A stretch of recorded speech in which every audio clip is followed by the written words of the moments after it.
Okay, so for tonight, we are honored to have Michael Spayd with us. Michael is going to connect with us tonight on how to know if we need an enterprise Agile coach and then how to choose one. He is a preeminent thought leader in the Agile coaching space. He began his career in 2001 as one of the leaders of a large-scale adoption of Agile XP. He's led and coached Agile transformations in a wide variety of contexts. As part of his practice speaking teachings, he's endeavored to bring in key disciplines from fields such as professional coaching, systemic management, integral theory, organizational development, organization culture and change, and approaches to develop more effective sense-making in leaders. He co-founded Agile Coaching Institute, where I've been trained, and a bunch of other folks that I know have been trained. Thousands of Agile coaches have been trained there. In 2020, he also founded the Collective Edge with some dear colleagues, including one of my mentors, Michael Hammond. It's engaged and involved with transformational coach training, coaching, consulting for organizational transformation. He describes the style of working as systemic alchemy. His first book co-authored is Agile Transformation, using the Integral Agile Framework to think and lead differently. It was published in 2020 by Addison Wesley, and I am very much looking forward to this conversation tonight. So thank you, Michael, so much for joining us. Thank you, Ken. Thank you very much. You're a good host. Well, thank you. And just one last thing. Do you want to talk about posting questions? Yeah, we'll get there. We'll get there. But thanks for reminding me, Chris. That's great reminder. Before we actually jump in, and Michael's going to talk to us more again about that topic, we want to do a bit of an icebreaker first. So what we're going to do is use something called a liberating structure. We're going to do a 1, 2, 4 all activity. That's what it's called. If you ever want to find out more about liberating structures and this particular approach, again, I'll post in chat a link to where you can find out a little bit more about that. So what it's going to do is I'm going to prompt you folks with a question. I'm going to give you folks 1 minute to think. We're then going to do 2 minutes in pairs to have a conversation regarding the prompt question. After that, we're going to have 4 or 5 minutes where 2 of the pairs are going to join together. In each of these, you folks should do some introductions as well as discussing the prompt questions so that we get to know each other. When you folks group together in 2 pairs or a pair of pairs, I'd like you folks to ask for a volunteer to type the information in that you talk about or the responses to the prompt in the Zoom chat window when you return back to the main room. Okay. So again, it's going to be 1 minute individually to think, 2 minutes in pairs, 4 minutes with 2 pairs, and I'm going to prompt you shortly in the icebreaker. So that's going to be the general practice that we're going to do, an activity. What questions do you have about what we're going to do?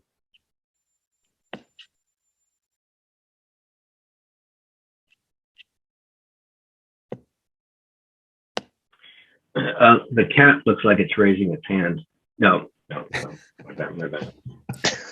The dog answered the cat's question. Okay, it's all good. Awesome.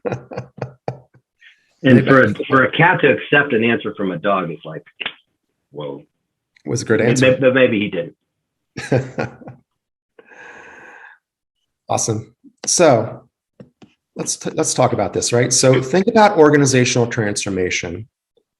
Consider the leaders involved, the way organizations react and are structured, the culture, the processes, the work, the customers, the purpose, how change occurs, and the owners and folks that are actually involved with the company itself. Now, think about the role of transformation coach.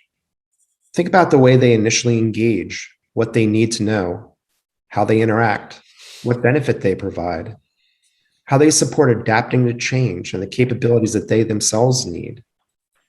So based upon this, what are the 2 or 3 most important characteristics for a transformation coach? So I'm going to give us about a minute for you folks to think about this, and then we're going to break out into pairs. I'm going to open up the recording again. If you folks if you could put in the chat, what were some of the 2 or 3 of the factors that we think were important or characteristics that we think are important with enterprise coaches? If you could put that in the chat now, that would be awesome. Do you want it from the 4 or do you want it? From the 4 ideally. Okay. But I'm not going to be picky. Emotional intelligence, including good listening, understanding the dynamics of the system, empathy. Business value, knowledge, expertise, determine the best important problem. The best important problem. Two-story teller, coalition builder. Two, get people to collaborate, connecting, persuasive. Adaptive, flexible, emotional intelligence, understanding, getting intelligence. Huh? Yeah, the one you just read out, we were still trying to synthesize it, but we grouped various ideas into three dimensions, and we're trying to synthesize down to one word. Yeah, right. Interpersonal skills and high EQ to find common ground, knowledge of organization and culture, leadership and flexibility to handle quick turnarounds and tight budgets. Cool. Did it get the juices flowing for you?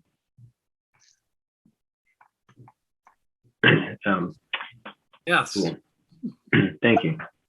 So I'm a high feedback kind of presenter.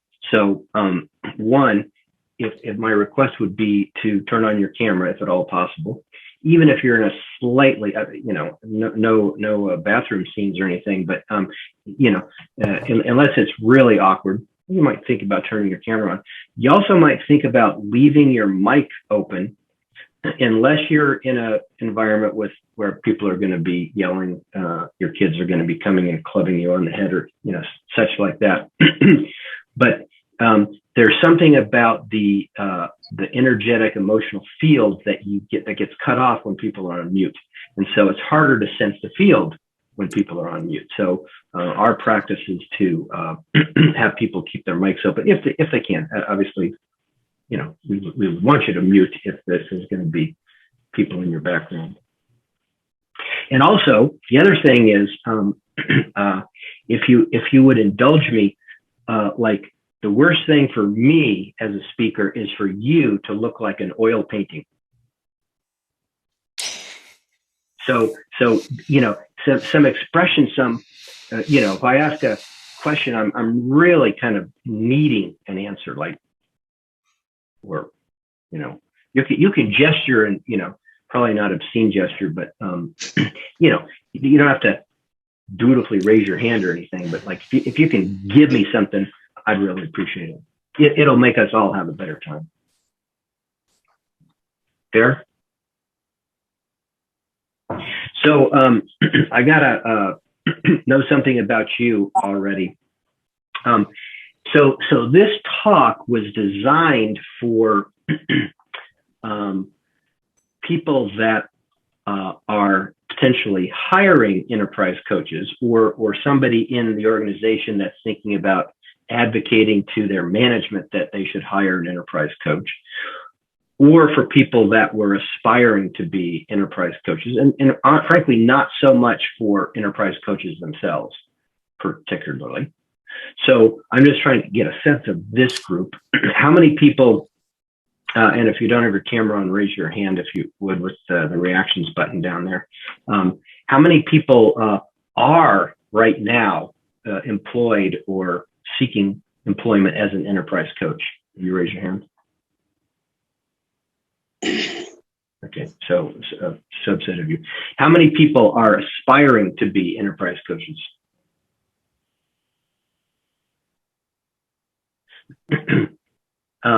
Okay, thank you. And how many people are thinking about hiring or influence the hiring of an enterprise coach? Anybody in that bucket? Peak? Anybody else? Dennis is as well. Dennis, right. Check. Okay. Any other category relating to the topic that I might want to know about in terms of what position you're in, role?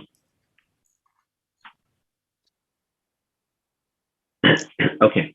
Well, okay. One more question. How many people have been exposed to the integral framework? Integral theory, integral model, integral agile model? No? So, okay. So about 3 or 4 of you, and most not. And Apsita, are you continuing to raise your thumb, or is it just staying up?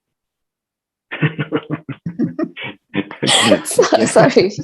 I That just stays couldn't that tell long. Yeah, I didn't know. Some things usually don't stay, but maybe some things do. Okay, so I'm gonna share my slides.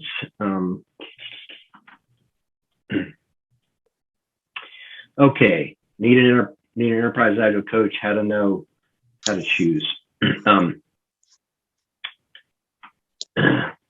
This is the cover of my book. That how many people waited way too long for my book to come out? Anybody here? Ken? I was writing this book for 8 years, and Michelle and I finally got it done at the end of the day, which was such a relief. So I co-founded the Agile Coaching Institute with Lisa Adkins, and in fact was the original person who turned her on to professional coaching. I created the ACI coach competency model that people know, the X-wing diagram that I'll show. I'm the originator of the Integral Agile Transformation Framework in the book, and the founder of the Collective Edge. And I kind of have two main partners in crime. One of them is Michael Hammond, who wrote a book called Evolve Agility, and we started collaborating again. Lisa and I had him at ACI for a number of years, and then we went and did our own thing and came back together about a year and a half ago, but especially a year ago, doing enterprise coach training and taking what we do to a new level. The other partner in crime is Marie Murtaugh, who is my COO and manages me for a living, which is like just about impossible.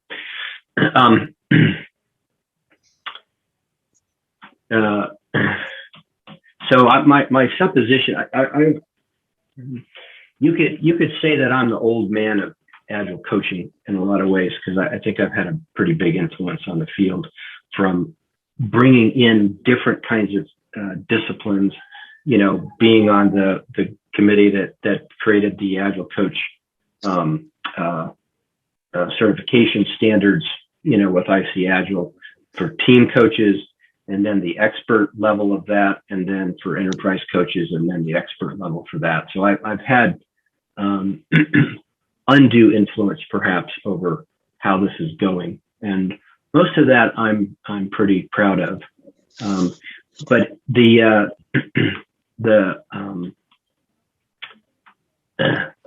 what would I say? The enterprise coach, people have complained for years. How many people have heard, anybody can hang out their shingle as an Agile coach, there's no standards or certifications, or how many people have heard that complaint?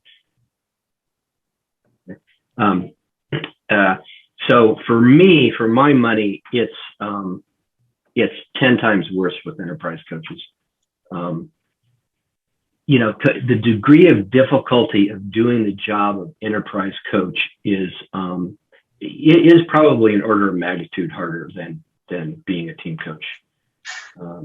I've been both, and I was quite good as a team coach, and I'm okay as an enterprise coach. I think it's extremely hard job for a lot of the reasons that I'll go over here.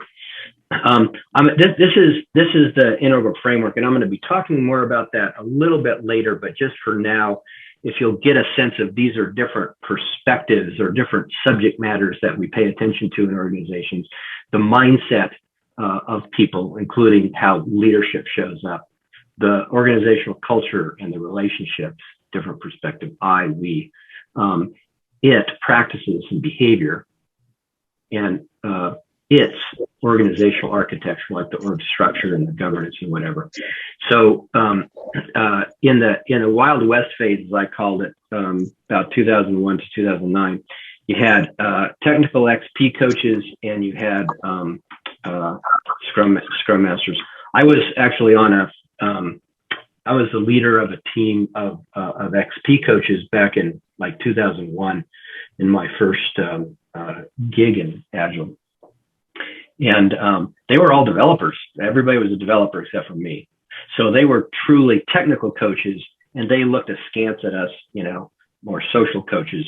And then there were the Scrum Masters. And, it truly, in this period, I think it truly was that anything goes, and there was no real organization around things. Oops, sorry. There was a focus on practices as opposed to anything else. Whole on one, meaning individuals as opposed to teams, for instance. There was not really much sophisticated understanding of how you intervene with the whole rather than just the parts, if you will. And it was a pluralistic green altitude, which will make sense as we go along. It was in this range in terms of how people acted.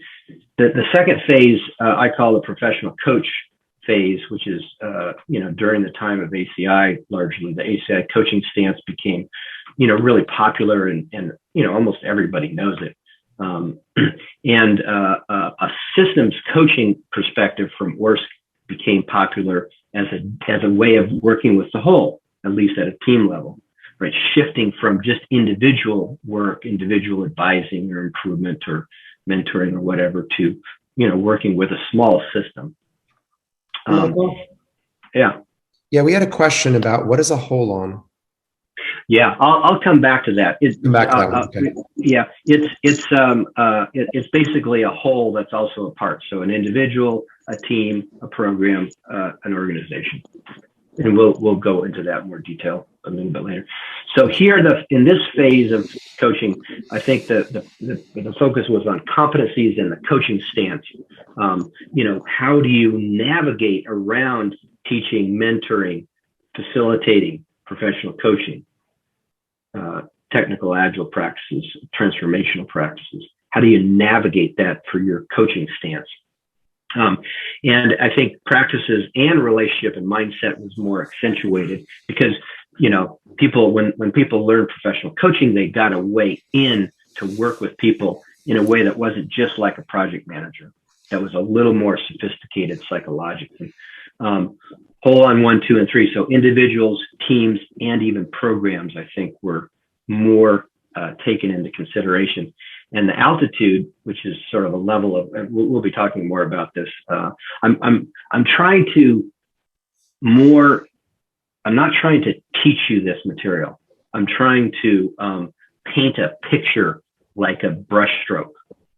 So I'm especially right now, I'm interested in you getting the atmospherics, if you will, a sense of it rather than the specifics of it. And it moved into more orange and green altitude because most companies are in the orange, value range. And then what else did I say here? What was I? Oh, and scaled frameworks, of course, focused in this lower right quadrant, which is why they were so popular because Scrum, for instance, doesn't address that in the least. And that was a missing piece, in an organization. So in the phase, that's the Agile Coach Competency Framework, professional coaching and facilitating over here, teaching and mentoring over here is the main thing that we worked on in training Agile coaches at ACI was, they were pretty good at teaching and mentoring, and they were not very good at professional coaching and facilitating. And people, I'd say, maybe half of the people in our classes made a really big shift and really struggled with moving over to the right-hand side and taking a process-oriented approach, not a content-oriented approach, where they weren't the experts. They didn't need to be the experts. So that's what that second phase was about, I think. So the third phase, about 2019 to who knows when exactly, is more of an integral systems and organization development phase, I believe. We're introducing Glenda Oyoung, who does complexity science, adaptive action experiments, human systems dynamics. I'm just blanking on her name, but Diana Larson and who did she write the retrospectives book with? Esther Derby. Hmm? Esther Derby. Yeah, Esther Derby. Yeah, thank you. Worked with Glenda early, but I'm not sure how much I didn't see it from them. I'm bringing in a couple other people are bringing in systemic constellations, which is a much more sophisticated way to deal with culture, to deal with relationship systems in a very different way. People were sort of talking about this. Using yourself as the instrument is fundamental in enterprise coaching. You are the most important instrument of transformation, period. And your sense making is probably your competitive advantage or your competitive disadvantage for your client. And this period is taking all quadrant perspective, all whole one levels up to the organization, like really getting a sense of not just we're pointing at the organization level, but what's the consciousness of the organization? Because organizations are living systems, right? They're not inanimate objects. They're not just collections of people. There's something fucking going on in an organization. If you've ever tried to change culture, you know that you will be squashed because it doesn't change like that. Systems are way bigger than us. We have to sort of appreciate that. The stance, I think, is more second tier. It's more teal, and we'll talk about what that is about, and appreciation or focus on any of those altitudes. So that's a really big shift for me, and I'm gonna come back to the competencies a little bit later. So just going around those 4 quadrant views, and we'll come to a little more what those mean. So here's some things that I think you might, for this group, you probably see these all the time. IT systems map to the org structure in a legacy or political way, rather than, for instance, based on a customer-oriented value stream, which creates then challenging dependencies that create frustration, delays, political maneuvering, and so forth. How many people have seen something like that? Yeah. He's raising both his hands. Business processes that are not leaned out, causing delays in flow, constrained throughput, bottlenecks, confusion, delayed system effect, etc. And HR and other policies strongly at odds with Agile beliefs or advice. So that's an its quadrant view of problems that show up. That, in my estimation, these are not team coach problems. They're team coach distractions, annoyances, what do you call it? Morale stealers. And if you could use team coaches in helping work with some of these, if you had an enterprise coach who was actually putting a structure in place with management to do it. But what I see is more often people attacking or complaining or trying to, convince somebody at the wrong level, usually, that they should do something like that without really bringing an initiative around it. Just as a piece of advice or hey, maybe we should do this, without kind of the wherewithal from an organizational point of view to make that work. Cultural scenarios, related but different. There's a culture war between agilistas and middle management. How many people have seen that? I have taught thousands of Agile coaches, and so I hear your stories. I know what drives you insane, and that's one of them. Sometimes there's a mismatch between. Sometimes the team has or the manager has aligned with the team, and they're more of one mind, and it's the senior management that's out of step, right? where senior manager theoretically embraces Agile, but continues to insist on annual budgeting estimates, firm commitments, and so forth, where they just don't actually, this is the, in the State of Agile survey that I can't remember who does it now, CollabNet, used to be done by version 1. The top 3 problems for forever have been culture, management doesn't get it, and change is hard. The org culture doesn't just jive with Agile, right? So those are some cultural scenarios. Practices, upper right, teams are not using Agile engineering practices like refactoring, test-driven and behavior-driven development, DevOps. You can't do good enterprise Agile without doing engineering practices. Scrum, unfortunately, was a wild success, but it was also a wild failure because it didn't insist on engineering practices.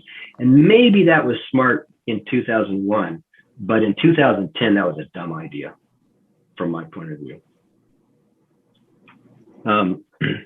Practices aren't insisted on by the team or valued by the product owner who wants as many features as possible each iteration. Oh no, we don't need a refactor. I need to get this deadline.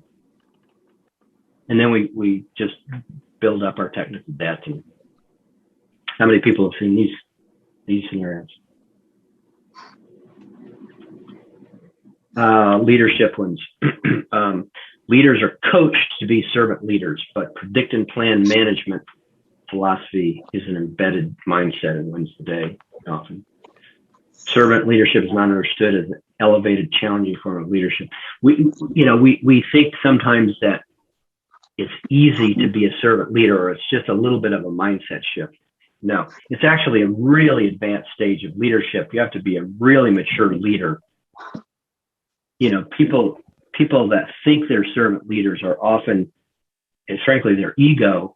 They're wanting to identify with that thing as opposed to they really have it's hard to serve somebody else and to let go of your own ego needs. It's really difficult. It's a shift in us in a big fundamental way. And so it's something that we don't take lightly. Okay, so let me pause for a minute. I'd rather not entertain questions right now, if you don't mind, because that tends to steal the flow. But I'd be very happy for your brief contributions about other scenarios you've seen, or just the tip of the iceberg of those scenarios. What did I miss for you of what enterprise coaches might be, or signs that you might need somebody to work at that level?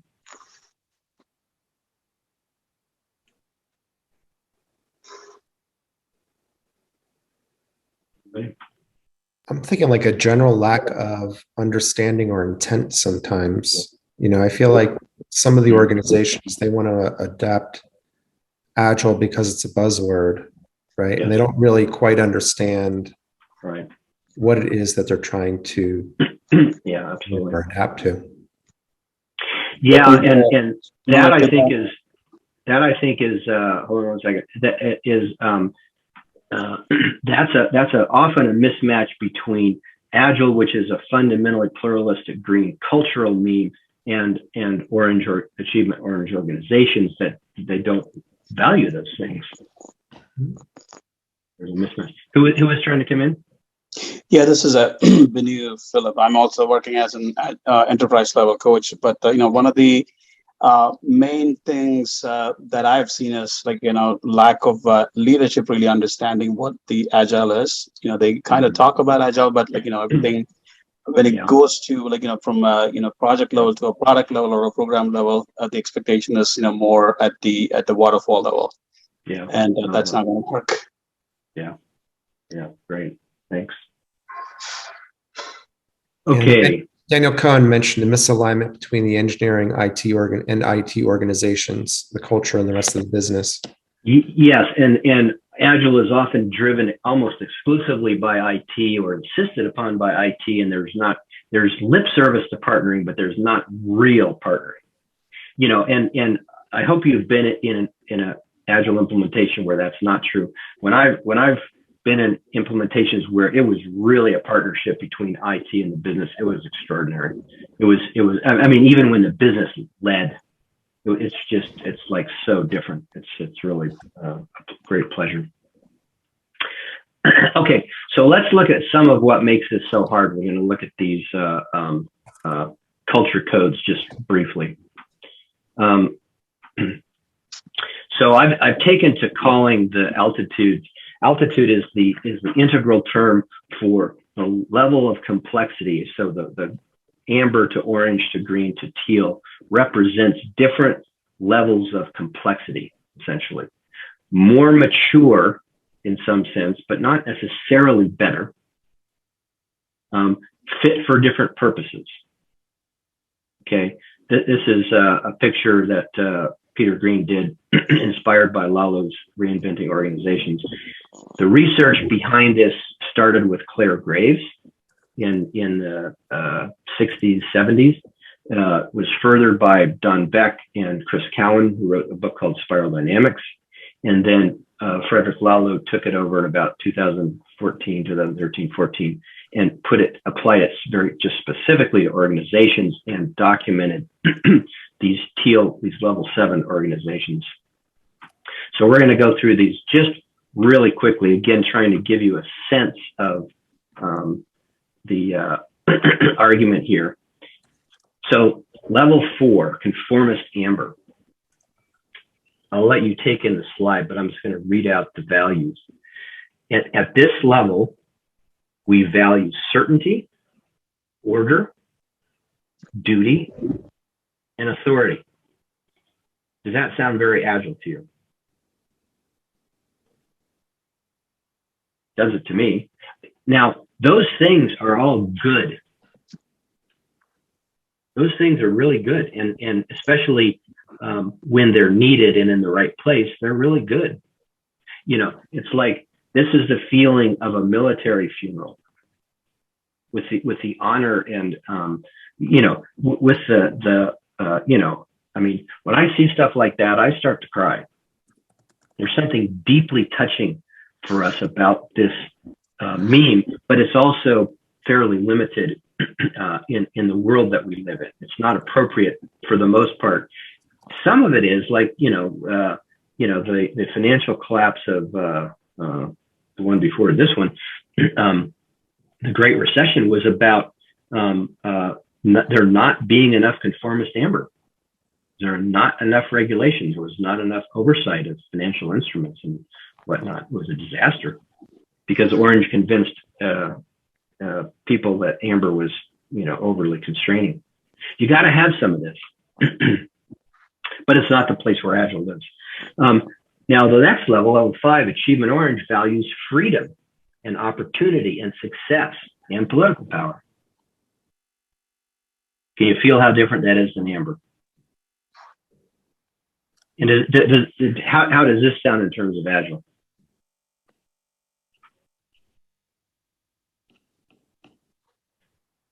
For me, it sounds like they'd like the goods from Agile, but they don't really value the values from Agile. Give it to me faster, give it to me cheaper. Yeah. Empowerment? Maybe. Sometimes. Those are also good values. That's where innovation comes from. Level 6, pluralistic green. So just check this out. They value fairness, equality of all perspectives, and relationship over outcomes. Does that sound very Agile? Just nod your head this way. I mean, you can feel the agileness in that, can't you? And it's not like the level 5. And so this is what creates culture wars. I mean, we have them in the US between these levels too. They show up differently in politics, but they're true in organizations. There's culture war in organizations. It's not the same political issue. It's a more philosophical issue about how to run the business. The level 7 evolutionary teal is even more different than all the rest. It values authenticity, the autonomy to express oneself, and fulfilling your purpose. This is what Abraham Maslow talked about as self-actualization.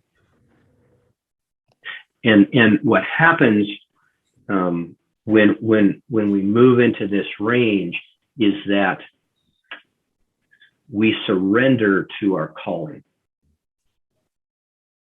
The world wants something of us. Life wants something of us. And we decide to accept that. We decide to let that happen.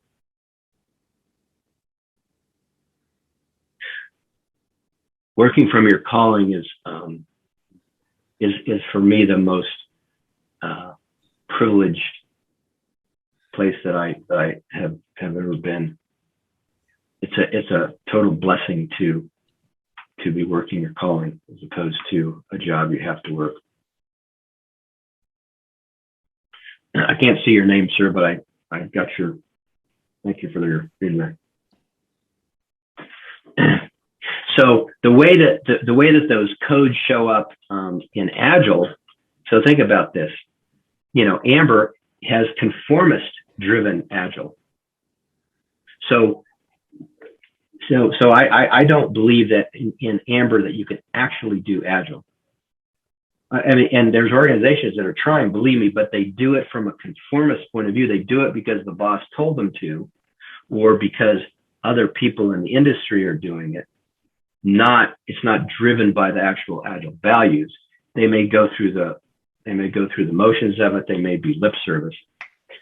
Level 5, achievement driven, is, if we get it done faster or cheaper, we like it. And it's that there's plenty of good.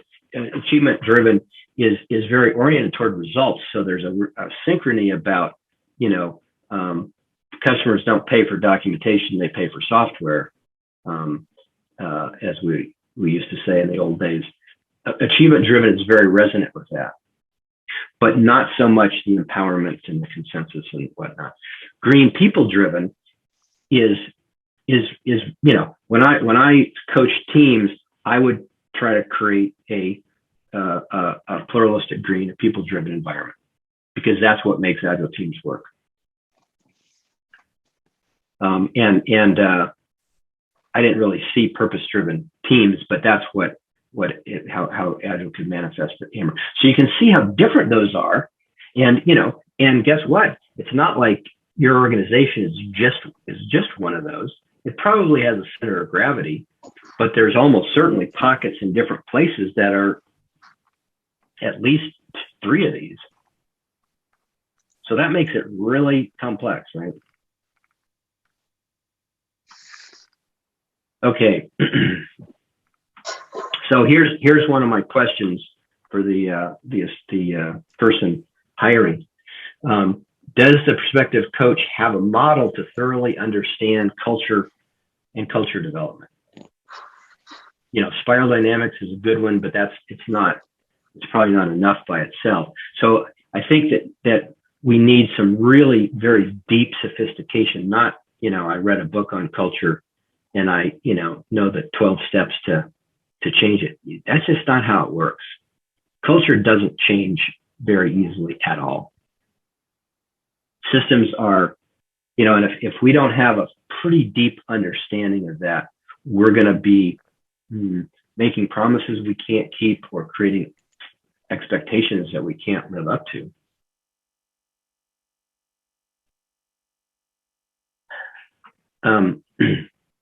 Okay, switch out, and I'll do a couple of those as we wind through different parts of this.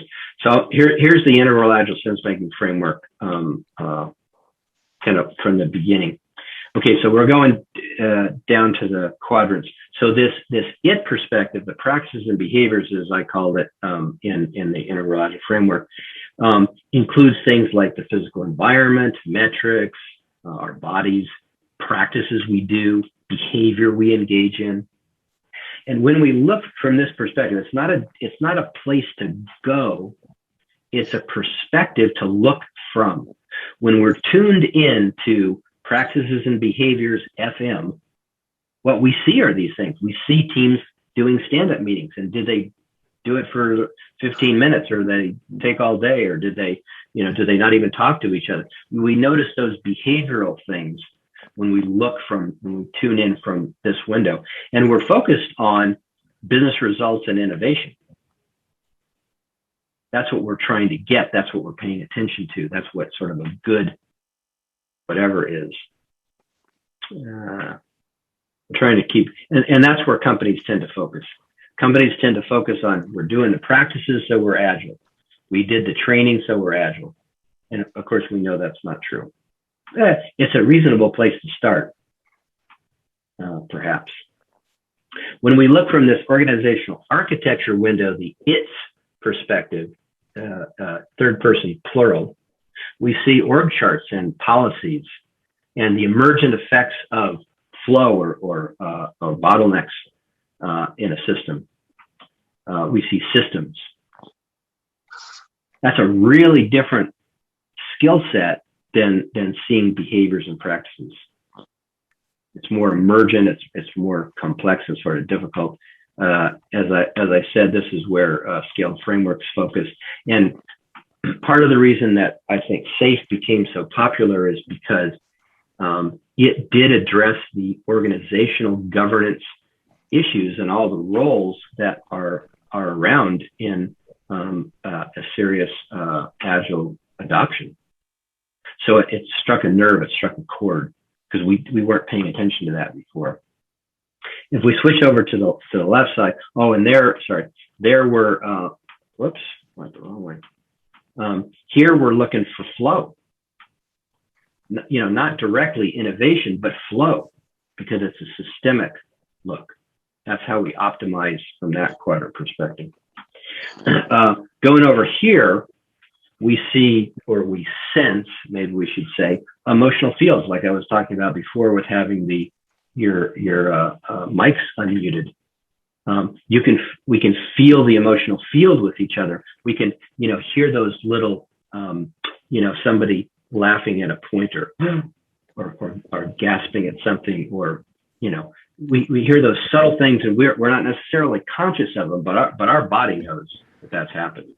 We can feel it. We grew up as huge sensory organs. We're herd animals. We grow up in a herd, and if horses like check the horizon about 50 times in a minute for predators, and they all know together when something happens. And we actually do too, but we've been trained to be stupid to that. We've been trained to discount that, to not pay attention to that. So here we're looking for cultural resilience. Whoops. And up in I, in leadership and mindset, we see the thinking patterns of an individual. We see our beliefs and our values, our emotions, the interior experience that only we have of ourselves. And we can share that with other people, or we can sense that in other people. And here we're looking for complexity. We're looking to move complexity of consciousness, because the more complex consciousness is, the more it's able to deal with a complex world. It just makes sense on a certain level. And there's measurable ways to understand that complexity of consciousness. So that gives another point for hiring somebody. Does the person have the ability to switch between quadrant perspectives? We each have a favorite place or an orienting place. For me, it's we quadrant. I orient toward, if I'm starting a new project or getting involved in something, I want to know how we all feel about it. I want to know all of our relationship to it. Other people, somebody oriented from the I quadrant wants to know, is this in alignment with my values? Am I happy? Am I going to want to do this? That's an I quadrant orientation. An it quadrant orientation is going to say, I don't need all this talking. Let's do something. Because they orient by doing things, taking actions. And an its quadrant, lower right oriented person is going to say, I need to see the big picture. So everybody has a different style of how they deal with each of those perspectives. And we can be completely biased toward our own perspective and think that that's the only one, or we can be a little more integral, a little more complex, a little more open to, oh, you know, I know that Michael, you know, looks is better than me at looking from an its perspective, so I'm going to tap him. You know, when we're trying to do things as a team, I'm going to tap that other perspective because I know it's an important perspective. For me, my blind spot is it. So that's the place that I pay attention to the least. So I know that about myself. So I you know, either compensate for that in some way or try to, you know, bring it into my awareness. So a coach needs to be able to move between those perspectives. Okay, here's the hold-on thing. So the idea of a hold-on is that the universe is made up of wholes, W-H-O-L-E-S, that are also parts. Another way to say it is that every system is a part of another system. So you are a system. You're a system of personalities, of sub-personalities, of value things, of backgrounds from your mother, from your father, which have different cultural heritages a lot of times, the people you've been involved with. You have lots of different things inside you, and then you become part of a team, or you don't, maybe. And then a team becomes part of a department or a release train or a program of some kind, which become part of organizations. And we have different ones of us have different levels of ability to, you know, a lot of people are one-to-one people coaches. They do a lot of one-on-one meetings with people because that's where they feel they can intervene is with the part from a system point of view. Some people, like I say in this ORSC shift, when I took the ORSC program a long time ago, but I remember the shift. It was sort of natural to me, but it reinforced looking at the team system rather than at the individuals that made it up, and seeing that the team system had a will and an identity and an intention, a volition of its own, apart from the individuals. How many people know what I'm talking about? So some of us are good at working at individuals. Some of us are good at working, you know, at the team level, not just as a collection of people, but really as the whole system.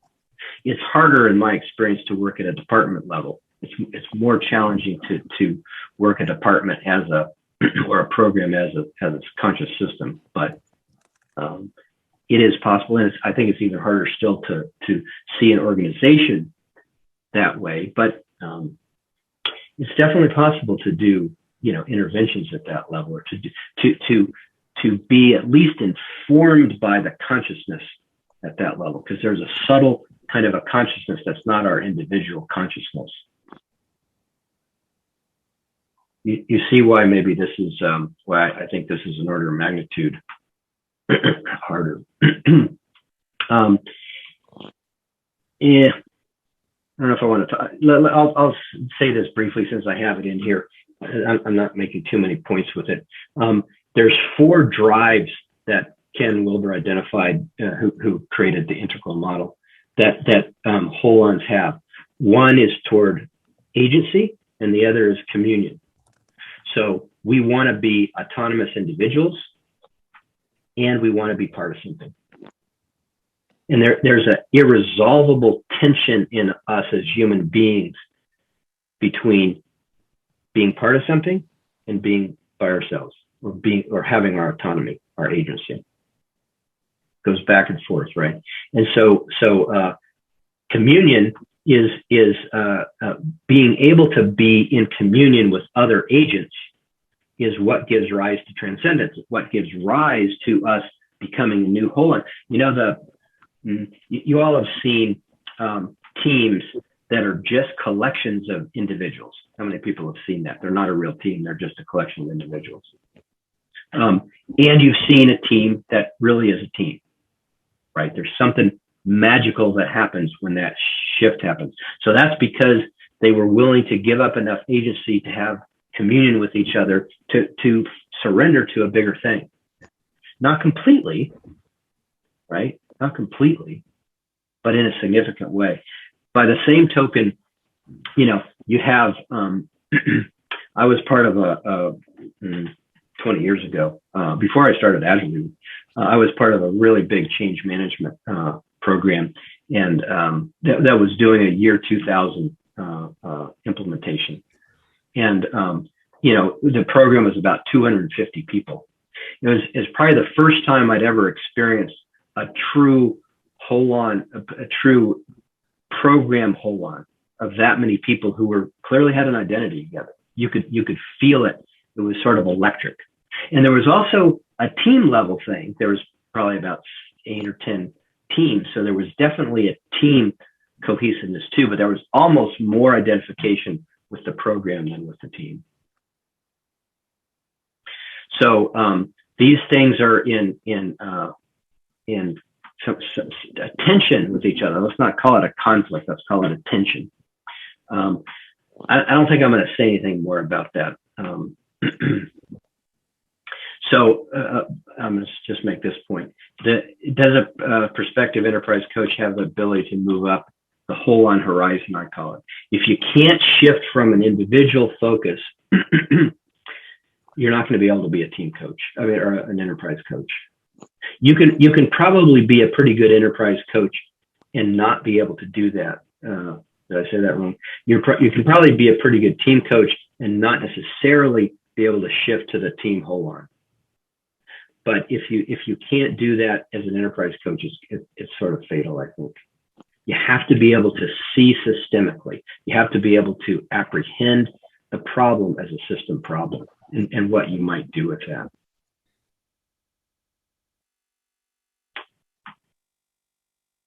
Let's see. Let me pause here, and we're running definitely ahead of schedule. Geez, Matt, Ken, you're like you got all the things. Do you have like a gigantic list of prompts that you just copy because you've got all the things that have been referenced anytime in the past? You're faster than Marie. I adapt and respond to the situation. I've learned. Doing a great job. Thanks. Okay, I'm going to stop the share for a minute. So, we have plenty of time. What thoughts or questions do you have right now? And if Steve, you had a lot, did you want to just come off mute, Steve, and ask them? Sure. I guess the one main question I have is, how do you help the culture? And I hate the term culture. It really needs to be unpacked. It's sort of like Agile at times. How do you shift the culture from plan and predict, as I reuse the word, to experiment and adapt? Mm-hmm. Well, what makes you think you can? What makes me think I can? I've been able to do it in small pockets. Mm-hmm. Yeah, where I I'm have sure direct control. Yeah, it's getting it to happen outside of my direct control. I'll leave it there. Yeah. Well, I mean, a shift like that could happen, especially for some people. It can certainly happen because some people are already more or less there. They're just embedded in a culture that that makes that hard to express, right? And that I would guess that's what you've had success with mainly is people who are diamonds in the rough, so to speak, who just need to be uncovered, dust it off a little bit because they have that capacity. Or they report to me, so they have some kind of They have to impression that pretend I like they actually do. know what I'm talking about, and they have to Right. impress the boss. But yeah, I don't. I think that that's a honestly a pipe dream of Agile coaches, and I don't think that it's really very likely. I think that it's then how do you worth, get to Agile if you can't experiment and adapt? you Is do it in Agile a pipe really dream? small. Go ahead. Sorry. No.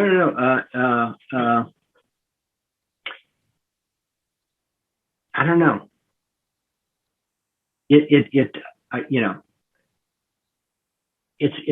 I find it very useful to teach enterprise coaches about these distinctions, but to recognize what they're going to get into, not what they can necessarily do, what they can't do, honestly, a lot of ways. You send out probes and you find out, you feel into what's actually of interest, what actually tweaks somebody, right? And you go for, when there's a change urge in a system, you can certainly help it along.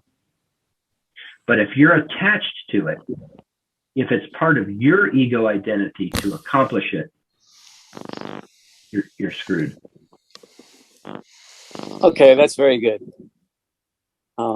Yeah, I definitely have ego problems, but I like the idea of sending out probes to see who's potentially receptive to inviting me in to discuss it, or invite, to try it. Yeah, okay. Yeah, I mean, when you send out a probe, sometimes people, it's as if you didn't even say anything. That's not a good sign usually. Sometimes they're kind of, what?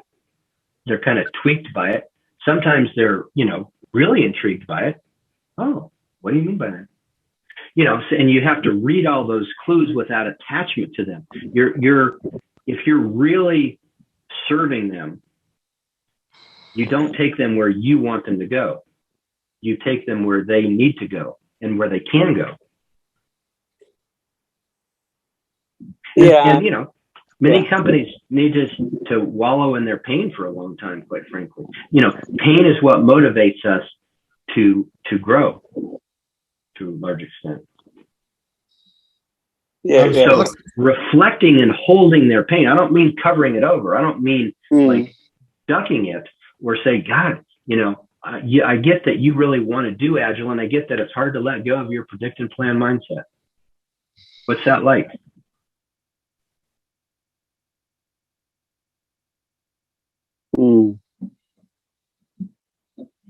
Yes, I think Peak had a question as well. Peak, did you have a question? I saw your hand was raised. Hold on one second. Steve, Okay, no worries. anything else on that? Was that helpful for you? It got me to realize I need to be more patient, and meet people where and I know this, but I often forget it, meet people where they're willing to go on that next small step in the journey.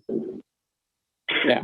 And yeah. Thank you. Yeah, and you and everybody else, Steve, have that struggle. And it's why we teach in our classes, we teach doing consulting contracting, not legal contracting, but designing the intervention and the alliance from the beginning and being clear.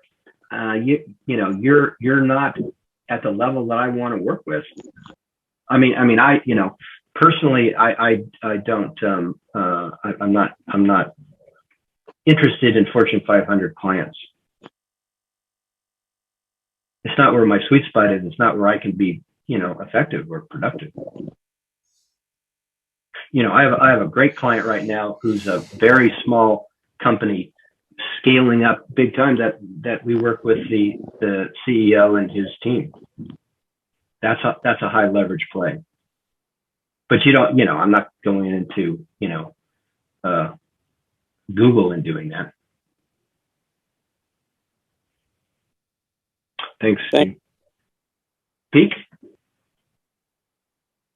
Yeah, in your last slide, where you have the quadrant of like I didn't follow that why and the leadership is the I think You I didn't didn't follow why leadership is in the eye?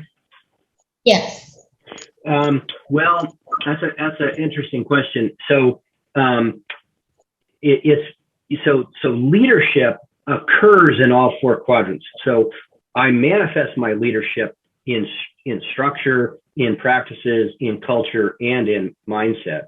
But for me, at least, leadership complexity and capability comes largely out of I space, out of my individual mindset and my own sense making or meaning making ability.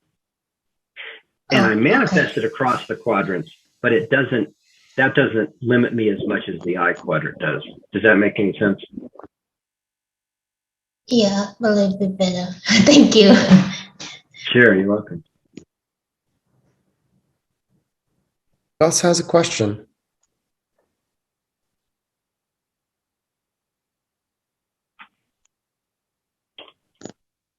All right, I can go to the, oops. Okay. Let's go back in.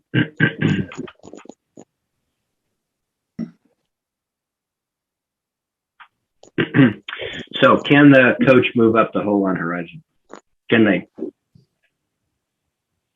raise their hole on horizon to a higher level?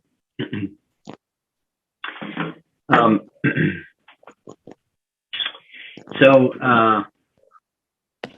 this is somewhat, it's feeling a little disjointed.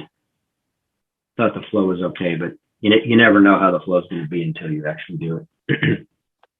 This is just a little bit of a summary of the altitudes and quadrants so this is the least complex conformist driven culture, a bureaucracy in terms of the org structure, a goal-centric product development process, which is fundamentally waterfall, and command and control kind of leadership. If we go out another rung to orange rung, we move up to predict and plan. That's a more sophisticated version than command and control. People in the Agile world love to vilify command and control. I don't think it's usually that. I think it's usually predict and plan, but you can, make your own determination. But consider that might be a distinction you'd make. Achievement driven down here in the culture and a matrix organization structure. That's an orange kind of, what you're probably most familiar with in your clients. At green, we're going to customer centric, which is Agile is a customer centric innovation process. We could be even more complex than that. But if we're not fully customer centric, you definitely want to get people there. And it's a people-driven culture, and often it's a flat organization. That's what's consistent with green. Here, it's sense and respond leadership. So sense and respond leadership is actually, it's a very challenging it feels dangerous. It's really annoying, quite frankly. You drop your level of certainty about things. We all love to predict and plan. So it's a hard step to really go into sense and respond leadership. It's a purpose-driven culture and an adaptive organization and a systemic centric, maybe the organization, maybe even society, quality of my company, The Collective Edge. Our purpose really is to change the world in some way, in some fundamental way. Whatever our part could be in that. I mean, that's what represents success for us. Okay. A number of people mentioned this in the traits. The emotional intelligence to use him or herself as an instrument of transformation. We get drawn to clients because we're quantumly entangled with them.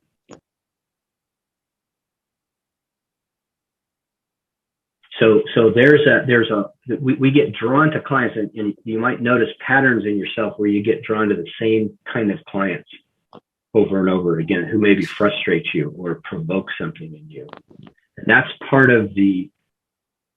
of part of the mystery. And it's part of the, we have something to work out just like they do. What we have to work out could be getting over the sponsor who's really triggers us. Or it could be what we need to do is to say, I'm not going to do work with you anymore. Different people have different paths that way. But your client is not going to go further than you have gone yourself. You're the pace car for the client. So you've got to, for me, self-development is the most important and frankly ethical position we can take, in doing this kind of work, because it's so much more difficult than working at an organizational level. Like I say, it's just way more complex than dealing at a team level. I thought somebody had their hand up and then they've dropped it. I think Maru had her hand up, right? Yeah, it was me. Maru? Okay. Yes. Yeah.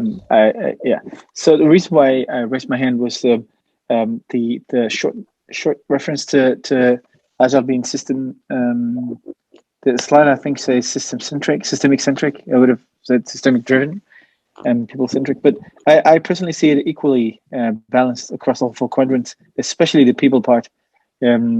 Not only because of historical reasons, but also the philosophical foundations of the movement that collected input from several other practices before that were earlier.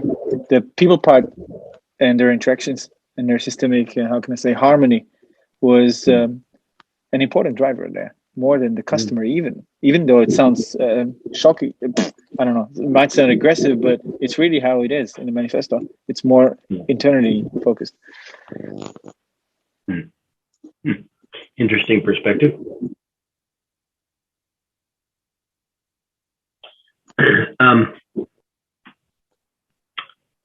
Okay, let's see. This is just to give you my idea of of what an enterprise coach would be able to do.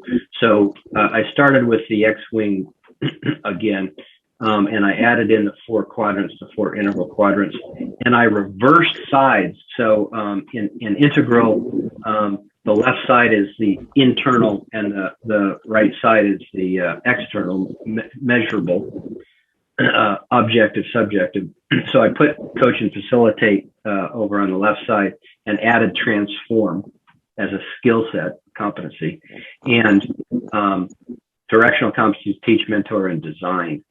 So adding that, and then adding in the quality of agent versus system, right? Because that's a real distinction we make at an organizational level that we might not make. I think you could be a successful team coach without really getting that distinction. It's not that you wouldn't be more effective if you did, but and these epistemologies, we call them, epistemologies means a way of knowing, like empiricism. We're used to talking about empiricism. That's a epistemology. And then adding in sense making at an individual level, O1, at a relational level, O2, at an organizational level. Does that convey some sense of, and then change experiment? Does that feel more complex to you than the competency framework?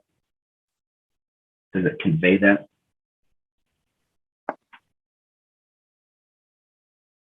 Could you ask that question again? You remember the ACI competency model, teaching, mentoring, facilitating? Does this convey more than that in terms of feels more complex? Absolutely.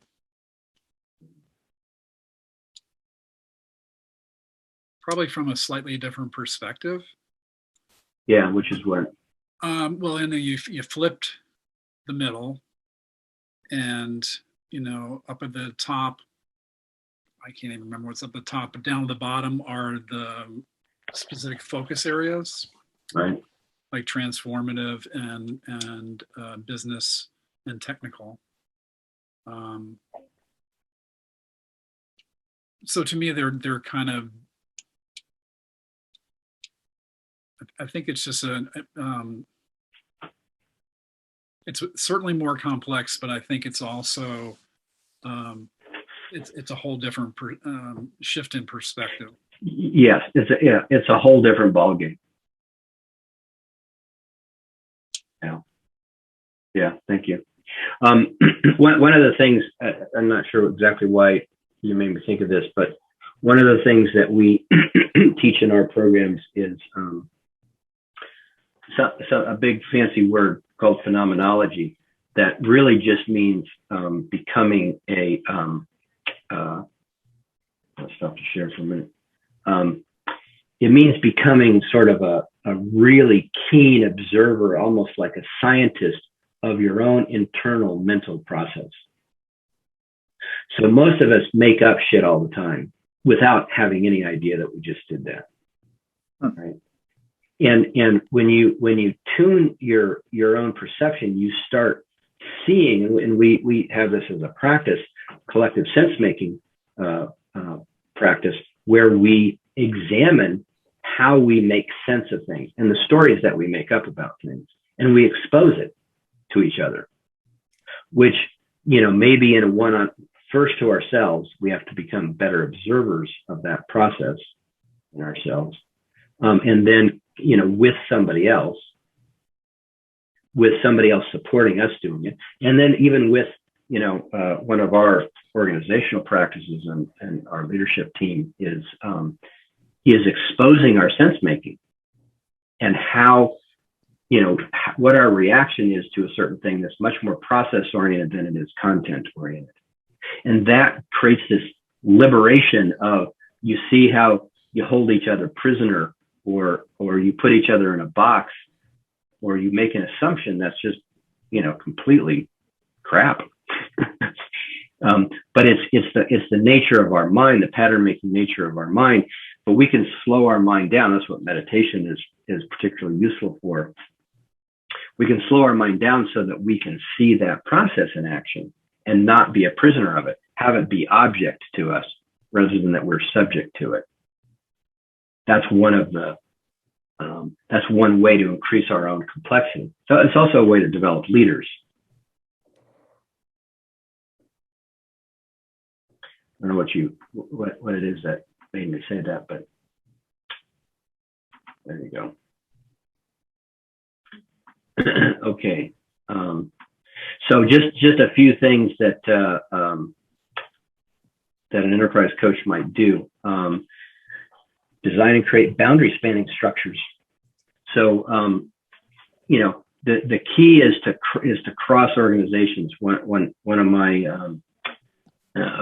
it's quite a while ago, but I created some boundary spanning structures across different business lines that used a given set of IT services, and they had contention with each other, and it wasn't like they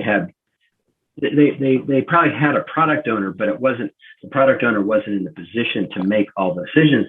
He needed to hear advocacy from different business units about what the impact of it was, what the usefulness of it was to the whole business. And we created a process to where it wasn't just a political game of advocating for your own thing. We really put the question to people. So you think that this thing is more important than anything in this room? Which created a certain sobriety and actually a shift in perspective to not just fighting for my, what do you call it, turf, but actually taking an organizational view. So that's one kind of thing. I'm sure you might have other ones. Go beyond being an advisor to senior management, to coaching executives. And when you do that, what I see in people, I think a lot of times is they take a sort of a one down technical advisor position as the Agile quote expert. And that can be useful, and you know, it might be what you're given by a given executive, but to coach an executive, you have to look them in the eye. You have to feel completely equal and respectful of their responsibility. You also can't talk down to them, you know, like you're going to teach them how to run their business because you're such an agile, smart guy. You know, setting up a vertical development cohort. Vertical development is moving up, you know, amber to orange to green to teal. Command and control, the predictive plan, sense and respond. Reactive, creative, integral. You know, the complexity of our thinking and ability to deal with the world is going to make the biggest difference. It makes by far the biggest difference in you know, create an initiative to lean out key processes. Again, don't just suggest it, you know, in a way that's going to get shot down. Build a coalition around it. I mean, you've got to collect data for a long time about something like that. You can't just willy-nilly go in and say, oh, we need to, you know, what? You know, you need to document the pain. First, you sell the problem, then you sell the solution.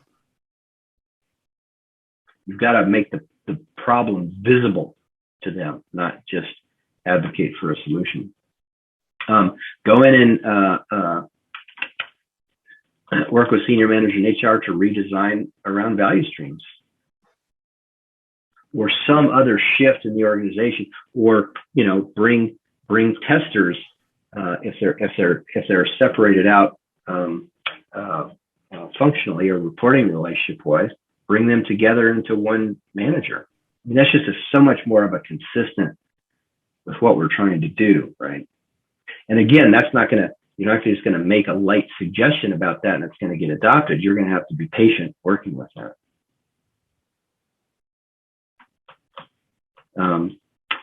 Articulate the cultural assumptions that act as collective limiting beliefs rather than trying to change it. You know, as they say in ORSC, revealing the system to itself, believing that systems are smarter than we are. Actually, they're designed to get exactly the results they get, and sort of reflecting that responsibility back to them. You say you want to do these things, but then you don't act that way. How do you make sense of that? How do you understand that? No, you really need to do what I said. You know, it's a losing, I mean, you know, if it works for you, great.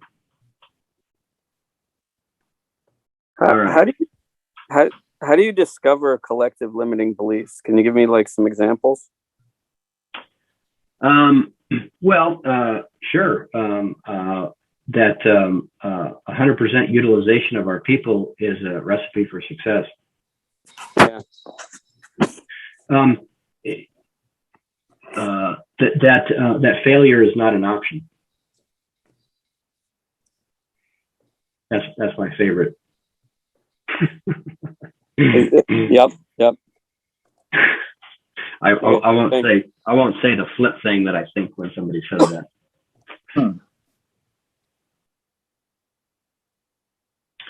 So, what questions or comments?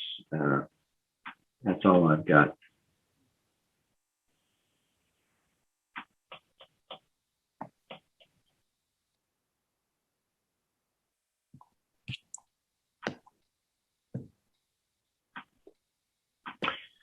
Spayd shut down conversation. All right. I don't think that's a good sign.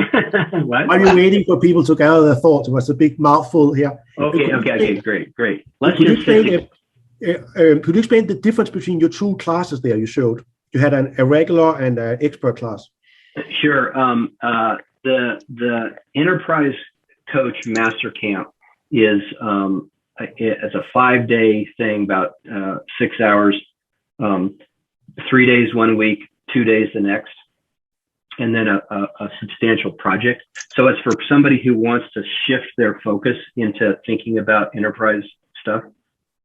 it's not a, it's always a learning objective based thing. It has 2 certifications from IC Agile, but which are, nice, but not. But it'll blow your mind. It's the best work that Michael and I have ever done. It's really we've just found a new groove. That's really fun. Psita is in it right now. You can private chat her and see what she'd say. Ken has been in it too, right? Yeah. It's a fun time. The other one is a mastery cohort, so it's 8 months long, and it's for people who have taken Master Camp or some other companies' ENT and CAT certifications, and who want to become expert and get an expert designation. So that's what we created at IC Agile, was a way to assess competence. See, the problem with certifications like the CSM or whatever is, this doesn't mean anything. It means you stayed awake, during a class, right? Pretty much. It doesn't say anything about your abilities. Whereas this program fucking says something about your abilities. You can't fake your way through this. You have to, you have to show evidence of your work as an enterprise coach. So you have to have a focal client. It's a big ask. It's also it's a really beautiful deep dive into stuff, but it's a long-term,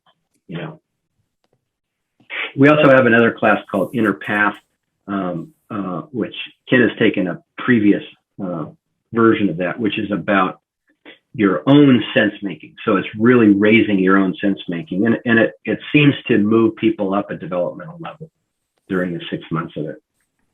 It's a really cool class too. That one's life changing. I mean, they're all life changing. That one in particular is life changing. Yeah, we're starting that one in November 7th.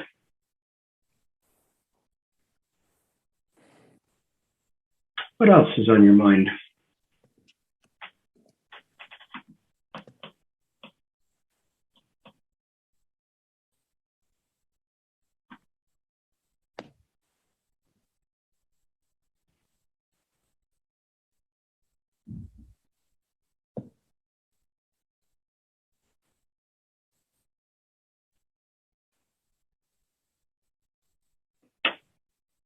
Perhaps we're done.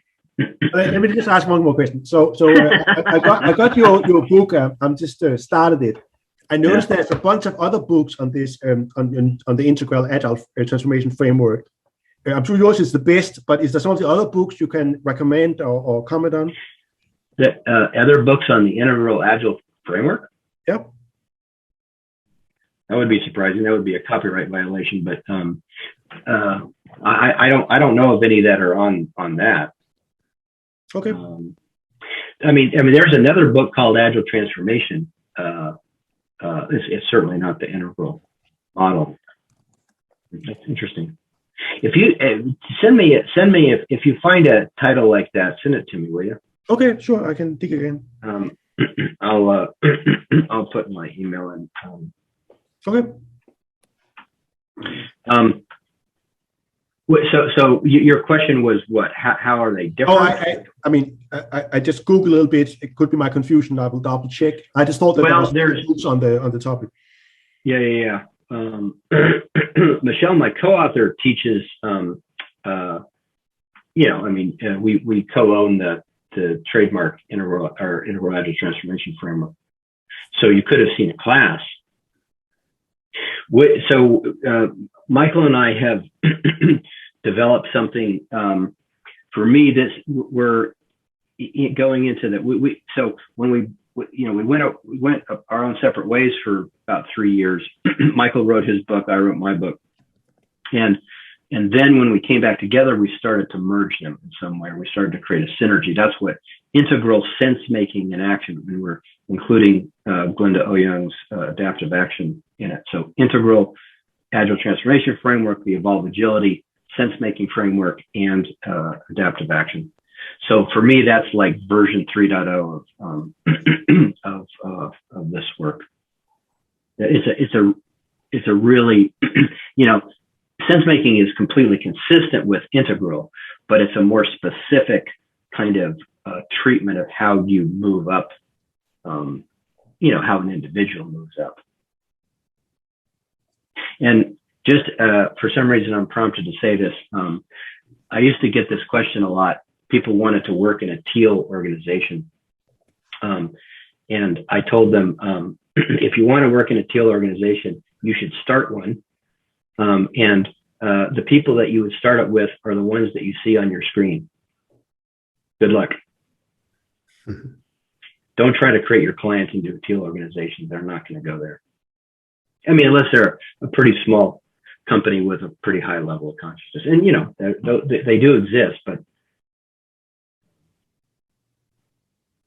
So you made a comment that hit me across the bow, which was, you don't like working with Fortune 500 companies. You prefer working with small companies. And I think I sort of get it. Is it,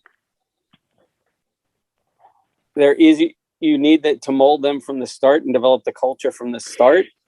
Or Well, is it something else or what? Yeah, it's maybe, but it might be that thing, but more it's, Lalu's finding that the consciousness of the CEO and the board are the limiting factor on where the culture can evolve to, right? And if you're a public company, I mean, it's actually not even Fortune 500. It's public companies. Public companies, you're never going to get them beyond some place of orange and maybe a little bit of green because, just legally, it's an orange structure. The stock market is a completely orange structure, and it reinforces orange values and constrains orange values, right? And so you have to get into a benefit company or a private company to be able to have the freedom at the upper end to evolve into that place, because it's a different, transformation. I do a lot of work with systemic constellations, and there's some extraordinary teachers in that space. And I just heard one of them the other day make a distinction between first, second, third order interventions. And a third order intervention, a transformation, is about something is coming to an end so that something else can happen. And it takes a lot of courage to face what's coming to an end. And it's not, it's certainly not guaranteed. And we don't know, right? Transformation, the problem with transformation is that we can't plan it. We can maybe sense it. It's emergent. Oh, yeah. Yeah. And it's way beyond our control. It's way bigger than us. Well, I guess I'm sort of, it's way beyond our control. I sort of agree, but I mean, like, the question I have is like, what can you do to nudge it forward and increase the odds of its possibility? Sure, you can help reveal it, no question. You can articulate it. Again, though, with the proper, if we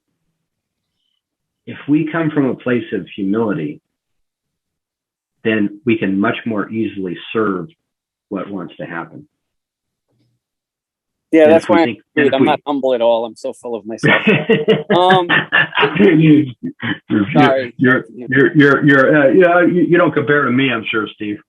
We'll have a talk. You talked about great teachers in systemic constellations. Yeah. Could you share a few of those or point me in directions? Sure. The man I was talking about is Jan Jacob Stam. I better put that in. Yeah, somebody better put that in chat. Oh, thank you. That's why I don't have it. He's in the Netherlands. Let's see, what's Fernando's last name? Sorry, I can't remember. I have a Spanish teacher in organization. I've taken a lot of work in individual or personal or family constellations, but more moving into organizational ones. There's it's a very, the level of practitioners in constellations is very highly evolved. It just attracts those kind of people. Thanks. You're welcome.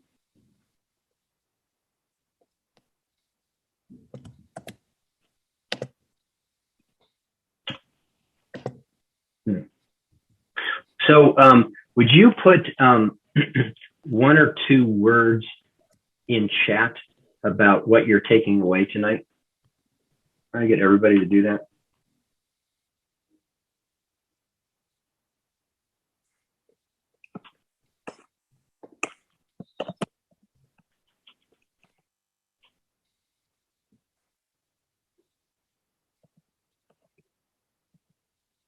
More books to read.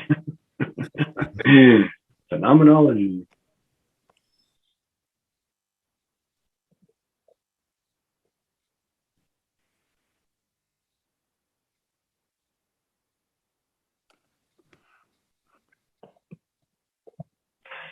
All the things I know I don't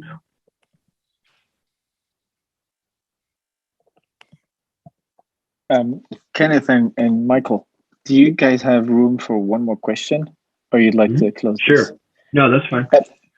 So, Michael, I was wondering, with all this, how does your workday look like when you're working with this client you mentioned earlier that you like? I mean, how is an enterprise coach like always for 8-10 hours a day on all these? Oh God, no! Really? Oh God, no! No. We're not technically we're not doing an agile transformation with them. We're not helping them develop agile practices. They're already they're sort of in the agile ecosystem in a certain way. we do leadership development with them. So very low intensity, not at all embedded. Doing a leadership 360 with them as an executive, as a leadership team, doing debriefs, doing individual coaching for the CEO, having cohorts that run for number of months, and now we're rolling a similar program, not exactly the same, but a similar program out to the next level of management in their organization, because they're growing from 25 million to 250 million in the next 5 years. Really extraordinary company. So a lot of leadership work and vertical. I don't remember what is the term you used in the presentation, but yeah, vertical development. So moving from reactive to creative, for instance, from firefighting to creating outcome kind of leadership. Moving from predict and plan to sense and respond. That's vertical development. Which is a lot about we do some very basic collective sense making conversations with them, so they can see and teach them how to give each other feedback and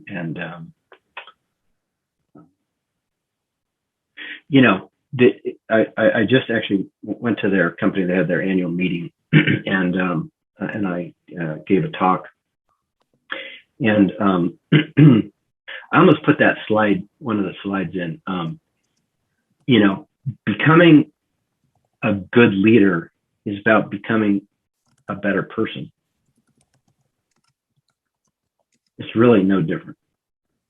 The real traits of leadership, I mean, the research, fully supports this. Being a great leader is being a great person.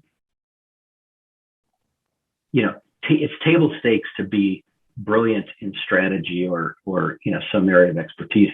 It's what they call at the leadership circle non-differentiating strengths.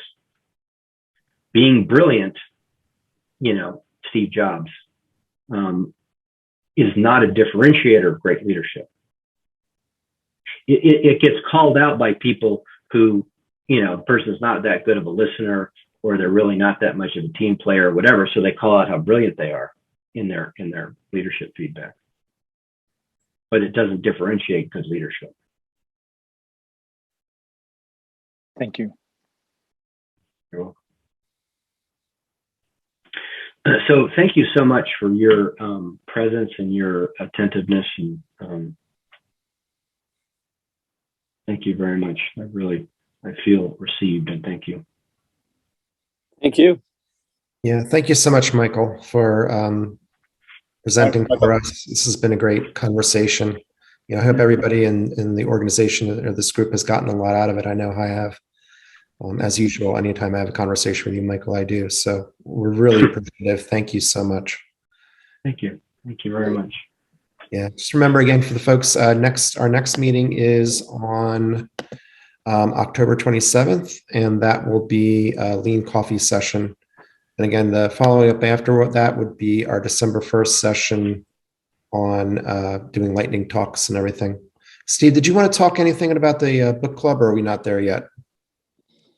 I think I'm going to let that idea. Well, I guess if anybody wants to do a book club on sense making, I'd be willing to read it and discuss it with you. So you can. I'll post something in Slack. Awesome. Cool. All right. Thank you so much again, and have a good evening, everyone. Go ahead, Michael. Yep. Thank you. Thanks, Ken. Thank Yeah. you all. Cheers. Bye. Farewell. Cheers.